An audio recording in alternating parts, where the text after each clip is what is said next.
personal views and opinions expressed by our podcast guests are their own and are not legal advice or official statements by their organizations.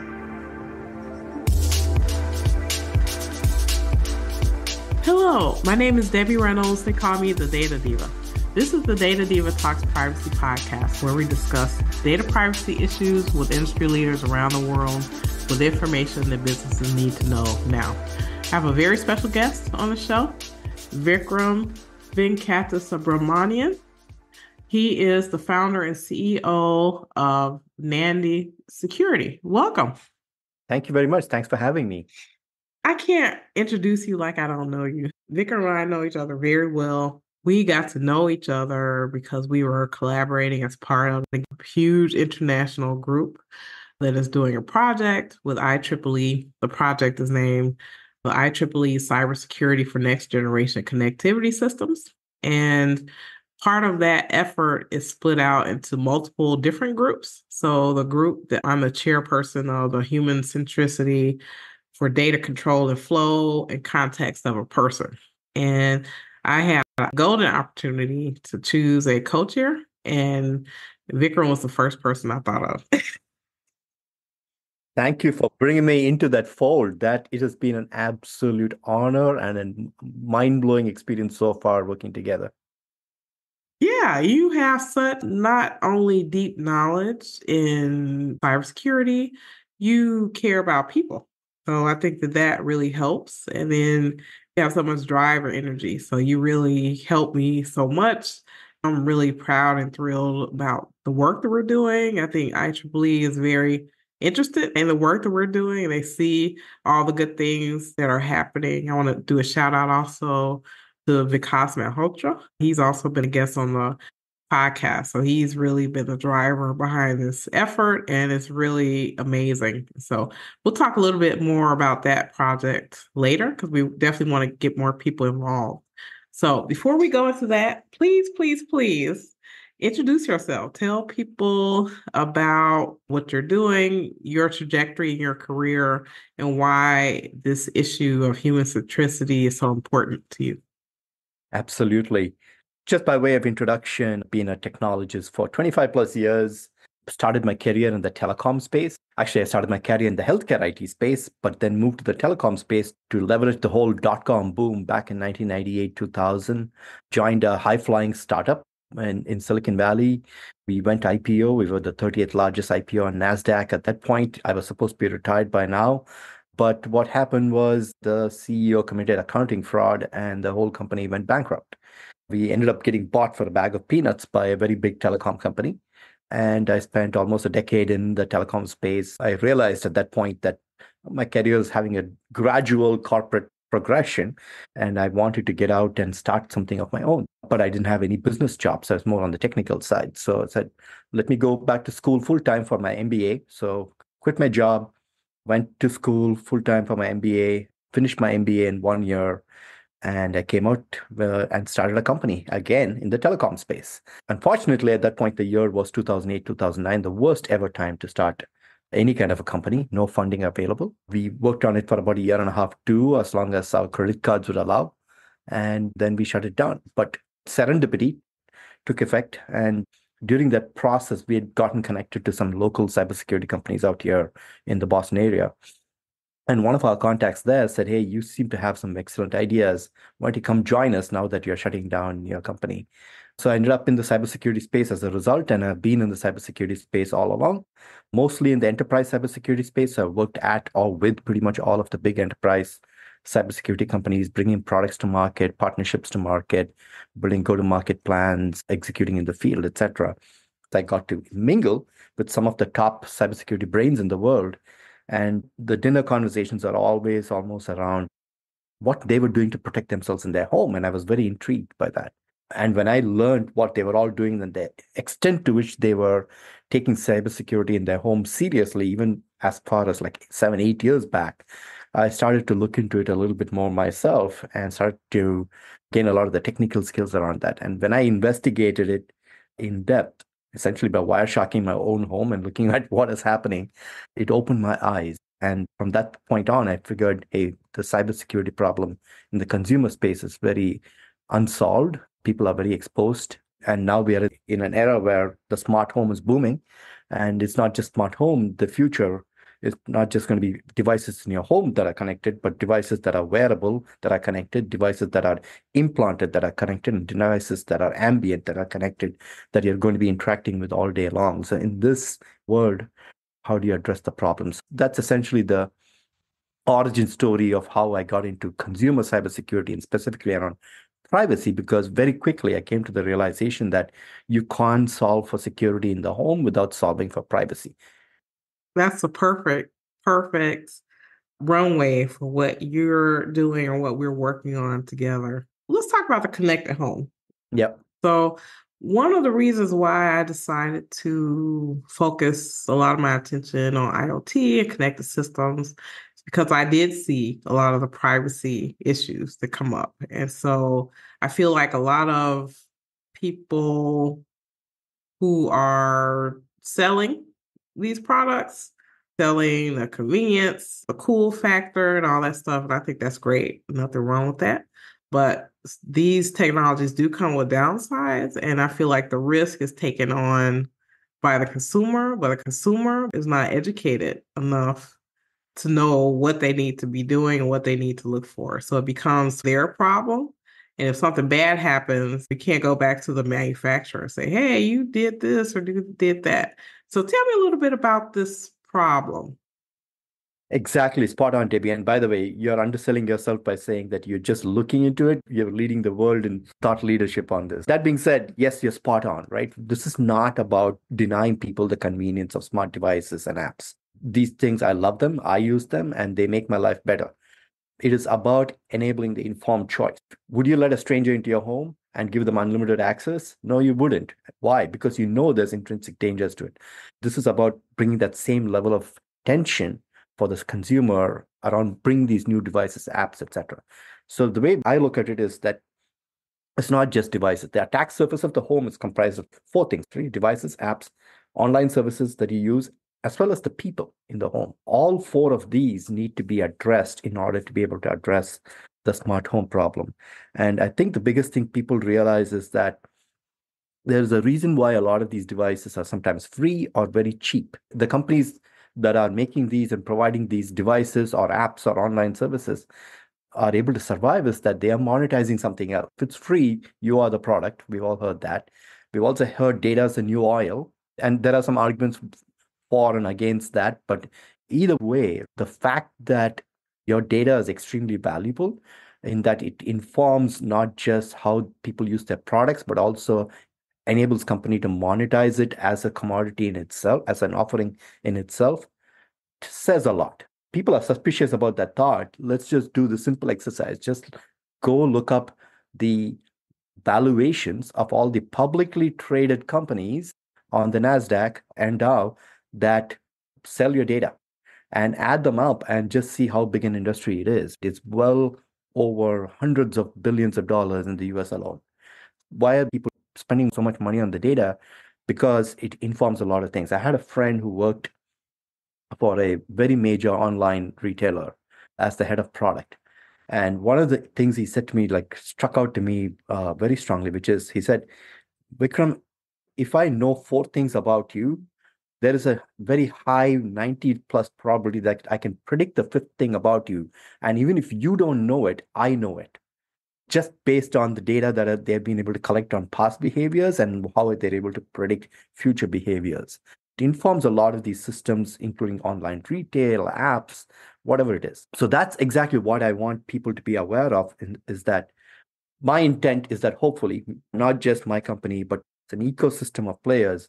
We all work together to help build what I call a cyber hygiene muscle memory in the family, that everybody knows when there's something new in the house, it's treated as a security incident and not just as a new toy in the house. That mindset we need to bring in. And I take hope in that if you stop somebody on the street 150 years back and ask them what the heck is an oil change, they would have stared back at you blankly. But this day and age, even if you don't own a car, you know what's an oil change, you know what's an engine check light. New technologies, if there are ways of building in mechanisms where people's sense of awareness can be raised to potential dangers, people are willing to absorb it. And I think that we need to do the same thing in the smart home. That's fascinating. Thank you. So, risk, to me, there's a scale in risk. There's a high risk, low risk, medium risk, and all of that to me needs to definitely be more transparent. So, when I hear, I call it the AI risk drift, where maybe companies they have early successes at doing data collection or some sort of thing in a low risk way, and it's successful, and then they start going to these higher risk use cases. When I think of this, let's say your smart home, you have multiple devices. Not only are they working and connected to the internet, they're probably communicating with one another. People don't even think about that. But there are some low risk uses and reasons why you would want to be able to have these devices in your home and probably have it do things that you think are okay. So let's say, for instance, your smart refrigerator lets you know when your water filter needs to be changed. It maybe it's annoying, but it's a low risk type of thing. Then we get into these higher risk things where they're like, hey, Vikram keeps his heat up really high. He's probably like a bad energy user. So we're going to raise his bill, right? That's more of a high risk. So tell me a little bit about this, especially when you're getting into these high risk areas. That's where the problems come. There's utility value for sure, but also how your data has been exploited to exploit you, right? And this is not a new concept. And there's actually a lot of coverage in academia and popular media around this, what's called prime vulnerability moments. And it's actually capable to use by marketers. So we all have tons of prime vulnerability moments multiple times a day. If I'm hungry, that's a prime vulnerability moment. When I wake up, it's a prime vulnerability moment. All of these essential functions are all vulnerability moments where we have specific needs and we can be tipped in one direction or the other. And that has been very studied in a lot of detail. And the amount of data that we collect has helped inform marketeers exactly when those specific prime vulnerability moments are. Here's a simple example where we've seen this. Say you typically eat at a certain time of day, and they have the data, and say you're in a car, you're driving through some town at that point in time to show you a coupon to a specific kind of restaurant at that very moment in your GPS app. That is exploiting a prime vulnerability moment. It's not by accident, it is by design. And that is, I think, what people need to be aware of. And there are examples of this being exploited. In Australia, some years back, an insurance company got sued because they were using internet search data to inform their insurance rates. Thankfully, they were able to sue and win against that specific company because the laws prevented that. But in the absence of any such protections, what happens in those countries where there are no such protections or where there is no transparency around what kind of data the insurance company is getting exposed to? That essentially is the risk behind a lot of this. So a lot of people are not realizing this, but you are already paying a penalty of some kind. You may be getting a $5 coupon, but you might be paying a penalty in terms of price. Another example where people may have seen this already is you search for flights and now your rental car rates or hotel rates have gone up. How is that possible? Because the information is being shared. There is collaboration amongst all of these entities, etc. So that's the sense of risk and awareness that we need to bring into people's mindset. But the other thing that I think is relevant in this conversation, and you hit it spot on, is there's no such thing as security. It's a risk reduction game.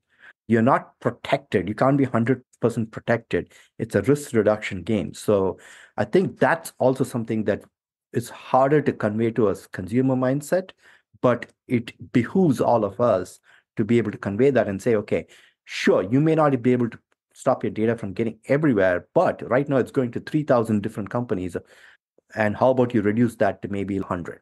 Your risk profile goes down, and hence the larger profile of risk also goes down.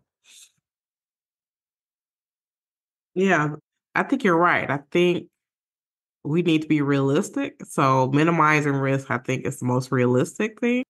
Can't really eliminate the risk in the wilderness with no cell phone or no connectivity or anything. Perhaps that's about the lowest risk you can have, but that may not be realistic for sure. I want to talk a bit about our project that we worked together on. So it's the IEEE cybersecurity for next generation connectivity systems. And our group is called the Human Centricity Data Control and Data Flow in the Context of a Person. So our project, we met some interesting milestones thus far. First of all, we created a questionnaire, which is we call a data control impact assessment questionnaire. And it is for any organization, whether they're implementing, manufacturing any type of IoT or connected system, or maybe a company has already implemented some type of connected system and they want to do a gut check to see where they fall in terms of human centricity. I think human centricity is important for a couple of reasons. One is you should care about the humans. Those are the people who are going to be buying your devices or using your services. But then also, we're seeing a lot more laws and regulations come in to try to make sure that humans are not harmed as a result of this. So I think because that regulatory landscape is changing, is really tightening up on companies around how their products are being used and try to prevent or minimize the harm and also create that transparency. I think that's pretty interesting. But tell me a little bit about this, and then we should talk about our next thing that we're working on in this project. Yeah, so the questionnaire was exercised. It's meant for self-introspection. I don't think any of us claim that it's perfect or comprehensive, but I think the sheer number of areas that we managed to collect and hit as a group, I think makes it a very valuable continuous self-assessment tool. I think it is very, very, very valuable. What we would want is more feedback from companies and individuals who do use it for their introspection process to come back to us as a group and say, here's where it was useful, here's where it was not useful, etc. The second thing it does is it gives us a framework to think about the privacy problem as product designers as well. It's multi-layered in terms of who it targets for use. We do have examples of how a CISO would use it, or how a chief privacy officer would use it, or how a product manager would use it as well. It's meant to be for various levels of the organization and how they think about the problem and for their specific realm of or sphere of influence, which I also think is super, super valuable. Yeah. The thing I think is unique, tell me if I'm wrong, maybe I'm biased in this regard, but we went out of our way to make sure that this was about data and not about regulation. That is correct. Because all companies have data and not all companies have to comply with certain regulations. So I feel like regulation is such a narrow path. I feel we wanted this questionnaire to be as broad as possible for any type of company that's dealing with data. Absolutely. And I didn't even realize it until you said that. Nowhere in the questionnaire do we reference any of the privacy laws, either within the US or outside, number one. Number two, now coming to think of it that way, it gives you the broadest framework by which you can possibly even adhere to whatever hodgepodge of laws, because right now in the US, it's state by state, it's a hodgepodge. And as a product designer, wearing that hat myself, I'm so confused. What does this mean for my product to be in this state, etc.? What could happen in one of the other states that doesn't have a law today and might have a law in the future? However, if I self-introspect through this questionnaire, through this lens, it does give me a very broad swath of compliance options and actions that I can take, which is actually very true. Yep, I didn't even see that until you said that just now. Well, that was purposeful. I wanted it to be as useful as possible. Yeah. Trying to look at it from a legal lens doesn't really get to the bottom of the problem, which is data. Yep. Our next thing that we're working on, first of all, this group is open to anyone who wants to participate. If you want to participate, reach out to me, reach out to Vikram. I can get you into the flow to get you into this project. We have some really fascinating collaborators from around the world, really great thinkers. And I love the fact that we're all different. And so I think it helps us think about these problems in a multidimensional way.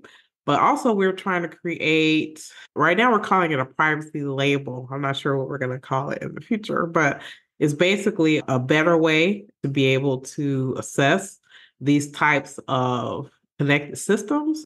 And I want your view. I think one of the complications that we have with connected systems is that connected systems change over time, right? So I don't think it's something where you'd have quote unquote a static label on and say, hey, this toaster does the X, right? Yep. So when you plug it in and it's connected to the internet, it's getting over the air updates. The hardware may have a capability to do things that it isn't doing when you bought it, but then as it's being updated, it can do different things. So it may be doing different collections or different things. So tell me your thoughts about our path toward our privacy label or privacy, whatever we want to call it.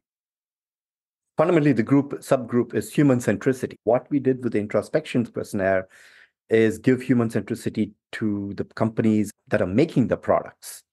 How would you, as a designer or a chief privacy officer, think about the privacy of the end consumer that you're making this product for? The second piece of this is giving the end consumer the visibility or an easy way to interpret what they're getting in terms of privacy and security as a result.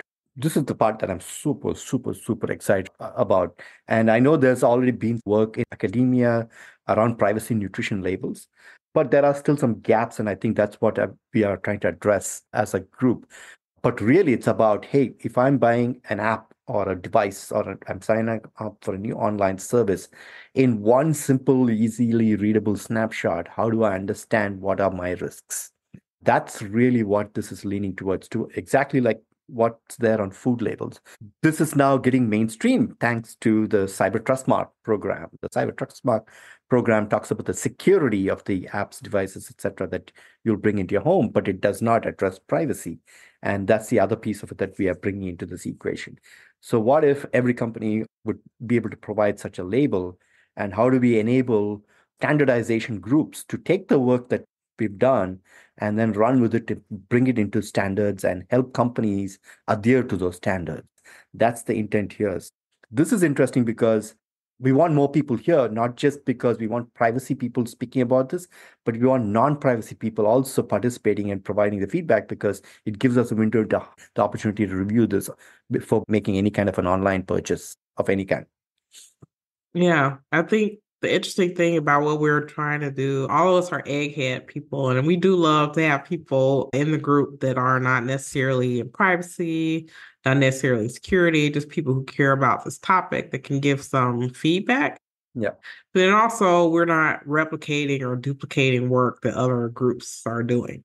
I know that people have heard people talk about privacy labels, and there are other organizations that have implemented some things like that. But I think we're looking at the gaps here and doing that for us because we're focused on data. We can do it in more of a broad way. Yep. Completely agreed. I can't wait for our group for April. Perfect or not, I think getting something out there is going to stir up so much debate that sometime from now, 6 months, 2 years, 5 years, I think this could be the basis for something really impactful in how people think and buy products. I agree with that. Well, I can't let you off of this show without talking a little bit about your panel that you did at the Consumer Electronics Show in 2024. So tell me about this. Tell me how that went. Oh, this was fascinating. The full video of the panel is available. Parks Associates, the analyst firm that pulled this together, has made this available. The president of Parks Associates has also been very gracious. She also said was fascinated by the work that we are doing as a group in IEEE and has offered to give it a little bit more evangelization and see if we could get more privacy people involved, etc. So shout out to her, thanks to her. But the panel was composed of a very fascinating group of people, all the way from people thinking about privacy at the chip level, which was fascinating to me, and also a nonprofit group that is looking to take privacy standards and bring it into or enabling enterprises to comply with them. I will say this without any shame, I walked onto the panel and I don't think I contributed as much as I got out of it. There were whole new ways of thinking about the privacy problem and the whole new ways of thinking about it at various layers of the technology stack as well that opened my mind. What is also fascinating about that was it was at CES, but it was in a sub-conference that focused purely on the smart home. And it opened my mind to the whole ecosystem of new technologies and offerings that are coming up around the smart home as a managed service, a market that I was not even aware of prior to that. It opened up a whole bunch more questions. You get some answers, but you get a million more questions is really what happened. Is how are these people who are offering these kinds of entire stacks, including the management of it, thinking about privacy? Are they seeing indicators of interest directly from the consumer in terms of willingness to pay, etc.? And what is fascinating is that there are companies actually saying, yes, more and more customers are asking about this. It's an unaddressed problem, and they are willing to pay for greater privacy, greater security across all of the devices. We just need to have more companies from that space also play in this. Think about an entire ecosystem where the devices, the humans, the appliances, the apps, and the services all work together, not just to provide convenience and physical security, but also the cybersecurity and the related effects, right? Protection against identity theft, all that kind of stuff. It's just going to be a fascinating space. I think, honestly, this is the next multi-trillion-dollar industry, because if every home is going to go this way, this is the only way it's going to work for all of these companies in the space to like work together along with the standards organizations that are also in attendance and working to adhere to that. To me, this was one of the most fascinating experiences, opened my eyes to all new markets and all new problem sets, as well as solution mindsets all the way from the hardware level. Fascinating. That's great. I was really excited that you were on panel and there at the show. It makes me feel good when I hear or know really smart people like you that I really trust that are really being able to get on those international stages and show your influence and skill. What's happening in the world right now that's concerning you around privacy? I think there is a lot of talk about AI. Everybody's scared of AI suddenly. We had a congressional hearing around that, etc. But what makes AI powerful is the data. Out here in Boston, in Cambridge, the MIT Museum has a copy of the very first paper on AI. That paper is a year older than me, 1972. It's existed for 51 years. So AI is not the problem. It's the data that makes it powerful. And of course, there's now more computing power that can be thrown at it as well, that is making it even more powerful and faster. I get that. The big question is, why are people not concerned about the amount of data that's being exfiltrated, and why are there no boundaries and curbs on it? What worried me the most when I listened to that congressional hearing was the questions that are being asked of the companies that are responsible for a lot of this was so uninformed. And I take a very negative view on that, in that I don't think the people asking the questions are that unsmart. I think they are smart, but it worries me that they are choosing to ask unsmart questions. Asking the question, why is that, is really what worries me the most, because it gives me less hope of any kind of governmental protection from the law. What are the negative implications of all this data being fed into all kinds of AI engines without any control? Case in point, I mean, the Irish Civil Liberties Union published a paper jointly with, I believe, Crack Labs about a month or so ago, talking about what is the biggest data breach in America. It said it's actually happening every day. They talked about how much foreign agencies, and they just focused on one small piece, demand side platforms of ad networks, and how foreign agencies are collecting very sensitive information about Americans. For example, they even have specific codes to identify people who work in the military, or whose families are have somebody in the military, or even if they work for a military company that supplies equipment or whatever to the military. And they're able to track specific piece of information about them.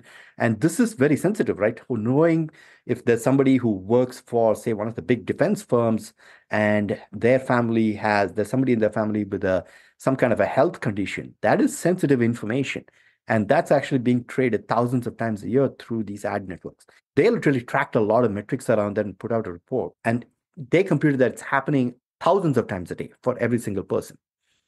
So if you think about that, and you're only focusing on one specific problem, which is demand side platform, and you expand that to everything else, the sheer volume of data about us is staggering that is getting fed into these AI engines. That, I think, is what needs a lot of regulation in terms of transparency of who gets access to the data, us having control, and I say in terms of as well who has access. I think it's an easy choice to make, to say countries that don't have American interests forefront should not have access to the data. That's an easy legislative choice that can and should be made. But also beyond that, I think as a personal user, I should have the choice in terms of controlling even who should get access to the data. And putting some guardrails around it is really where the conversation should be going. And right now, it simply is not. And that worries me a lot. Yeah, I'm worried about that a lot. And I feel like a lot of conversation, especially around either ownership or control over a person's data, sometimes people talk about it as though it's impossible. It's like if it were impossible, then you could not sell it. Yep. So the fact that you were able to package up this information and sell it tells me that you can control it because you determine that based on the highest bidder, you're going to package this information up and give it to someone who's going to use it. Yep. Absolutely. Absolutely. Yeah. So if it were the world according to you, Vikram, and we did everything you said, what would be your wish for privacy anywhere in the world, whether that be regulation, human behavior, or technology? My wish would be that everybody knows how to read and interpret the engine check light when it comes on around their privacy, and for a system to exist that reliably provides such an engine check light. So when I make my internet choices, or members of my family make choices on their internet habits as part of their daily living through the day, when they cross certain thresholds, there is some kind of a reliable system that provides a warning and a flashing that says you may be treading into or now transacting with an entity which may not have your privacy as the best interest. And I think bringing that in is essential because here's why. I'll step back a bit. It's easy to have protocols at the device level. It's easy to have apps that can be regulated or controlled in some fashion, but you can't secure. We found this in enterprise cybersecurity. Cybersecurity is a combination of tools, people, and process. And we can't do the same in the home without involving the people. So what we do need to have is systems that actively involve the people, back to the human centricity of our group, and for those people to be sufficiently educated that they can make those informed choices for themselves. I want to be able to see and contribute to eventually real-time systems that sit right by you, providing you advisory and providing you the guardrails so that you can make the choice. And maybe if you want to jump the guardrails, you're fully aware of the risks when you do jump those guardrails. That's a great dream. That's a great wish. We're moving toward that. We could definitely make that a reality. I highly recommend anyone who's interested in this project, definitely reach out to me, reach out to Vikram. We can get you guys in the mix. We have a lot of brilliant minds all over the world that are involved in this project. And I think it's just going to be a tremendous help, not only to humans who are the end consumer, but then also people who are anywhere in the supply chain that are trying to get products out to market and trying to remove barriers to adoption, in my view. Absolutely. Yeah. Well, thank you so much. This is so much fun. Thank you. Thank you. Likewise, Debbie, always. It's an absolute honor to have been even invited on this podcast. So thanks for having me. Well, you're big time, so I have to get you on here. So, yeah. Thank you. Great. Talk to you soon. Thanks, Debbie. Okay, you're welcome.